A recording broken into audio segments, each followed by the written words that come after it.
Hello.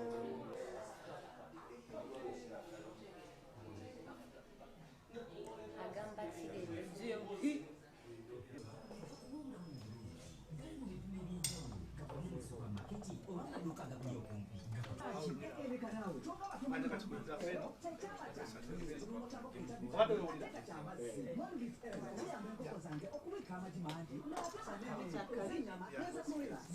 Studio zino tuyina mwana muwala ono kasoka babuzeeko. Hello. Nze Grace Nakimera banenga nsanso okubeera ku CBS Emmanduso. Tutandikirewo. Kale tandikirewo. Grace, it's been a long time. Wabulira wa. Wava ku scene ddala novaako nisagala kuba nyimba zisesa ani akimanyi ne tukweza onyamba abantu baka Emma Grace alaga wa. Leero abantu babulire wali wabulira wa. Of course, badde nkwasaganya ebintu bingi because also apart from music ninako ebintu ebya byenkwasaganya.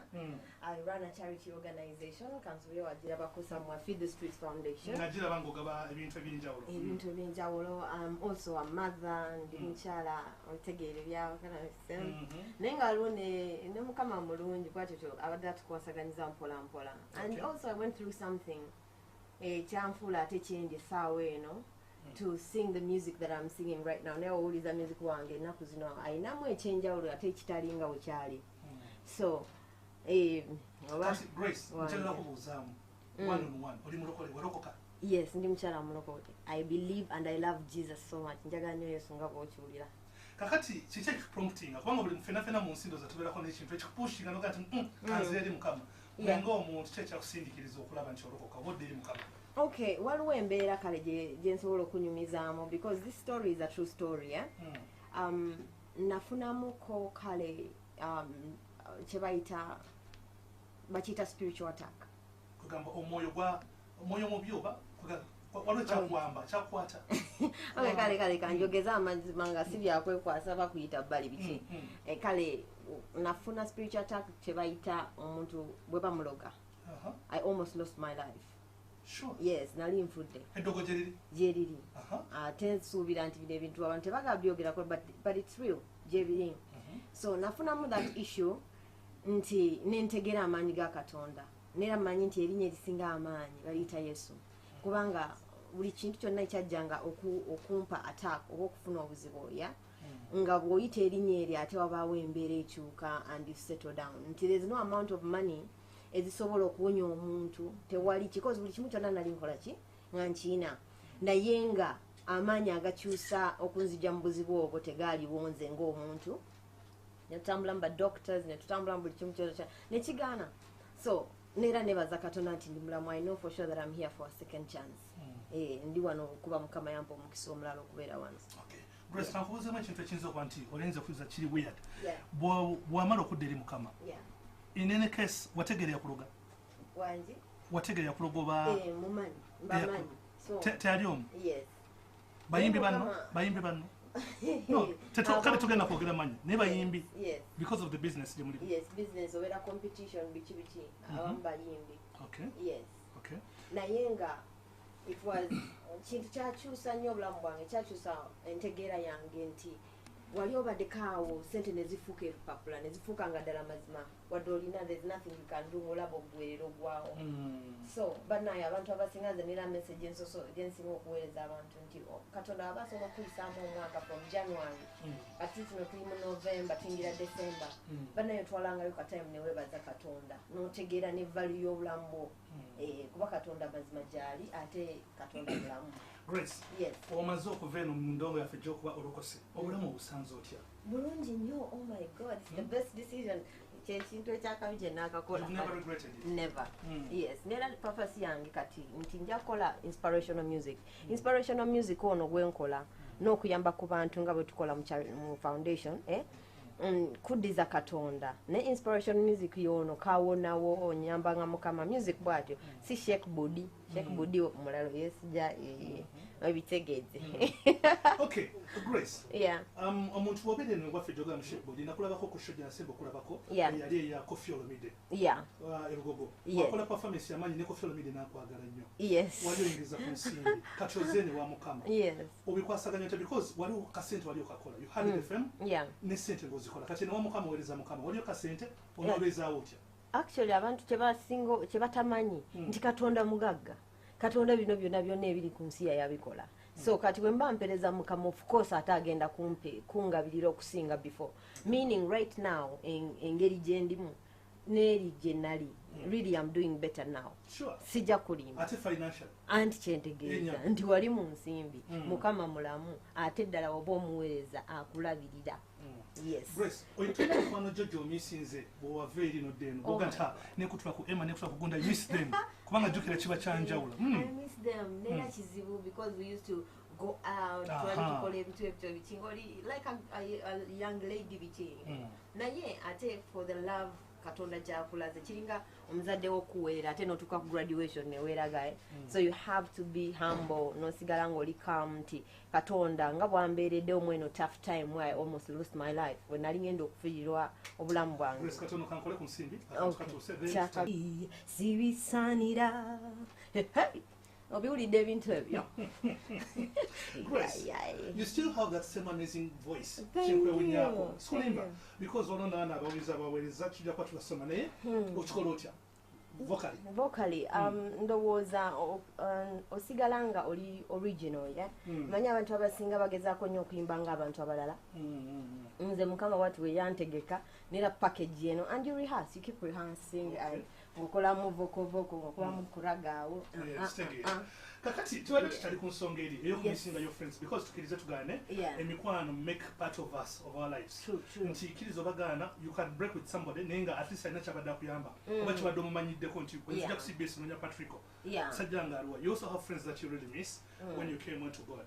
Kati how do you find that life okikolo kyanabo? I think it's not like nti kati mikwano gyange ngenda gireka because ndi mulokole ebiki bajja kuntegera cause they're my friends okubeera omulokole just njagala Katonda on a serious level okiraba but my friends nero sigala mu bonga tewali story nti oba ate kati because kati on another level mboba ate kati okigera nera musigala nga buli wamukwamuna akutegeera n'akutegeera nti tokyakuba mudu nyingi tokuba okitegedde abakusiga kyebasaba obawa luli sutani yanjogafuwanuwa naye mukama toyiwa abakusiga and shine for the glory of the Lord is upon you. Listen. Okay. Katonda olambiriddeo. Mutele bunyaka wakitambiriteyo yakatwegatako twine Grace Nakimera mu studios wano lunaku lwakuna tumuleeta wano batuleta abantu bamwabo ne mwogerako nabo directly atasobodde kuyitamu amukwana at least osobola okuweereza enamba zo rather message yo ku namba zaffe za WhatsApp ne tuba nga twogeraganyako naye. Grace, another tough question for you here. Ono agambye nti DJ Emma we bali kuweereza nze Mahadi Jamiru kati agenda kuyimbanga nyimba z'abalokole zokka ate ezaalaava nazivaako. Anti kati nze nina kyenjogera nti my music is inspirational music abeera nti sige music n'omuntu omulokole you fall in love nera bawasa every day so a love story naye ng'erina Katonda mu kyo okitegeera. So that's my strategy. I'm going to be honest in my music, inspiring people to do the right things. Bichi nenga nera music I'll stay the same person. Ochiraba giving stories ngampa abantu story ezetaaga okuwulira. Ochiraba naye sinti ngenda kustickinga ku just one. Mulimu okajja kwanga ne love nenga mulimu message ya Katonda. Yes. Okay. Kakati kyenjagala okubuuza mu ekirala nti ogenda n'osanga ennaku zino nti music Uganda abayimbi paka to a musician regardless of whether okuba zino ezaffe ez'ekidongo oba eza Katonda nti music alinga depreciating mu sense ki nti wesanga nti omuntu aleeta olimba ne tamala de myezi ebiri ne balwagala nnyo for that matter ne balwagala nnyo after like 2 months ne wesanga olimba olwo terukyaliko ogamba yenjogera ennaku zino nti galuweddeko kivako ki Grace bw'oludde mu music Uganda. ekyo ekintu given experience yange omwana agenda nayimba ekintu nga bambi kinyuma okulira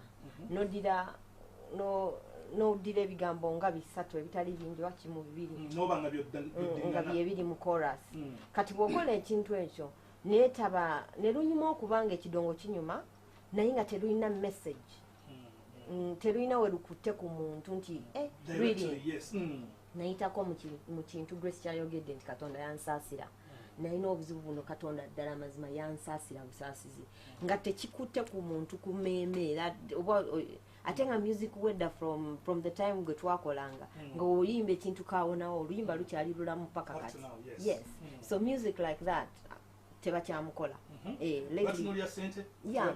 banoonya hit ate nga some of this music kati ngoyo music ali deep yeetaaga time yeetaaga tasobola kuba kikubo kitte tugende oyinza ogamba time naye ngaomwana agamba mwana nze njagala majja nteekayo ne biyitawo nenkola concert yawo ab'ebivuno ne bampangisa nga mpiseewo yes but kati waliwo ensonga lwaki Maddox still akyakola sente oba oyagala sente ezaddala olina okuteekamu ekintu nga kyaddala ekirina longevity nga kigenda lwawoko obutaate kumenya kuba abeera neera music oyo abeera very expensive to do kuba muyinza okuba akayima nga kakabi naye emyezi 3 gimala really okusigala mu industry tegimala for me I've been in the industry for over 10 years so waliwo ensonga Grace ennaku zino abaana bazza abapya bangi nnyo omwana ayinza okuba kati maybe akuwuliriza nayebuzaako Grace edda ndoza nabivaako engeri gyewali okuwulirizemu naye saa zino nakulya ku manso kuba bangi babaako n'agamba I want to do a song with Grace naye ng'ate style ye yeri ey'ekidongo n'eyo ya Katonda osobola mwakolabo kolabo nzigaba weziba nga message tuliko ya mulamwa nga sinti ate nakusanze mu kibala tugende tugunywe no I'm not promoting ekyo sikyaki promoting